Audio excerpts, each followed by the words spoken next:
Hey there, I'm James Roebuck, and this is my review of Expert Secrets by Russell Brunson. It's the first beautiful day of the spring today, so I thought I'd try shooting outside, get some natural light. So I'm going to start off by telling you the subtitle of this book, Expert Secrets. It is The Underground Playbook for Creating a Mass Movement of People Who Will Pay for Your Advice. And that's a really good synopsis of what Expert Secrets is. Russell talks a lot about how to position yourself as an expert in your field, and then, as the subtitle says, position yourself in a way where you will build a movement of people who want to pay for your advice. The reason why I've been so interested in what is in both of Russell's books is because this is exactly what I'm trying to do right now with my online business, The Best Man Blueprint. I'm trying to help best men creating their best man speeches. And currently I'm working very hard on trying to convince people to purchase my online course.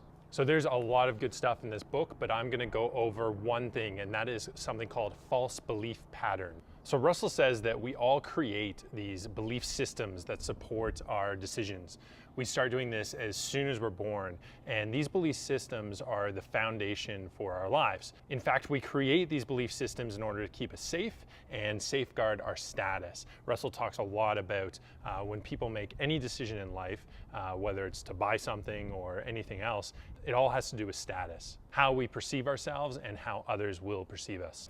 And it is these false belief systems that a lot of the times hold us back from progressing in our lives. So when someone's in a position like I am and I'm trying to sell someone something, one of the biggest barriers, one of the first things that comes into a person's mind when I start talking about my product and trying to sell it is their false belief system. What that means is it's natural that a person subconsciously starts thinking about all of the reasons why they shouldn't buy this thing. Now, if it's a solution, so if it's a weight loss solution or if it's a solution to create a best man speech, their subconscious false belief system will start telling them why this product or this course won't work. So the way a false belief system is established is through some sort of experience. It can be a positive experience or a negative experience, but once a person has had a certain experience, what they do is they create a story in their minds around that belief. So they cushion that belief with a story so it makes sense in their own mind of why they believe it. Russell talks about how this is a really simple process, but in fact it's happened tens of thousands of times in all of our lives. Most of the time it's happening subconsciously, so we don't even realize it. Your subconscious has so much control over these stories that two people can have literally the exact same experience, but they'll have a different belief system around that depending on the story that their subconscious creates. So the cool thing is, from a marketer's perspective, is when you understand that story that's in your prospect's mind, when you understand their false belief, you can actually replace that story with a different one and change their false belief.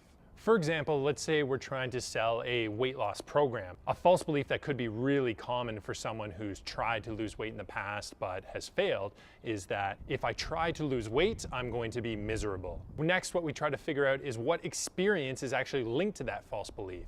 So it could be something like, last year I tried to lose weight by cutting out carbs and I felt miserable. So the story that this person is telling themselves is that in order to lose weight, I have to give up something that I like carbs, and I'm going to be miserable. So losing weight equals miserable. And then what a marketer can do is replace that story by saying something like, I used to think that I would have to give up foods that I like in order to lose weight until I discovered this new weight loss program where I can take these actions but still eat carbs. The whole point of this exercise is so that you don't actually have to sell things to people. What you can do is lead them through your own story, break down your own false beliefs, and if it's similar enough to their experiences that they've had in the past, they'll in fact convince themselves that they want to purchase this service or product. So the great part is that if you are an expert in a certain field, you probably weren't an expert at some point in your life. So you probably have a very similar story that led you to find this knowledge. And simply sharing that story of who you used to be and what you used to think and now how you think differently because of what you know is going to be the perfect story to share with someone in order to break down their false beliefs, like I cannot lose weight unless I stop eating carbs.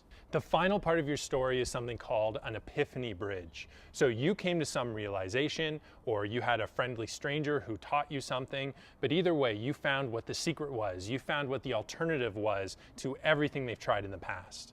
That actually brings me to another great point in Expert Secrets. It has nothing to do with false beliefs, but Russell talks about the difference between creating a new opportunity and an improvement. New opportunities are so much more powerful because if you're pitching your product or service as an improvement of something old, people are going to have tons and tons of false beliefs as to why this solution for their problem didn't work in the past. When you position your product or service as a brand new opportunity that no one's ever heard of or tried before, it's so much more likely that you'll be able to break down these false beliefs through your stories and through your epiphany bridge. There's a ton more to Expert Secrets. Anyone who is an online marketer and wants to understand the psychology behind leading someone through making a sale online, I'd say this is an essential book. So pick it up. Russell's got a really cool offer on his website where you can actually get his books for free plus shipping. The shipping ends up to be $8 to $15 depending on where you live, but it's another interesting way of positioning his product that he's going to give you his book for free, but you just have to pay shipping, but really buy a book for $10. This week I'm going to read a book called The Truth About Starting a Business. I've already started mine, so it'll be interesting to read this perspective. I'll have that review 1 week from now, next Tuesday. I hope you guys enjoyed this spring version of my book review. If you've been liking my reviews, make sure to subscribe to me on YouTube, and I'll see you next week with my review of The Truth About Starting a Business.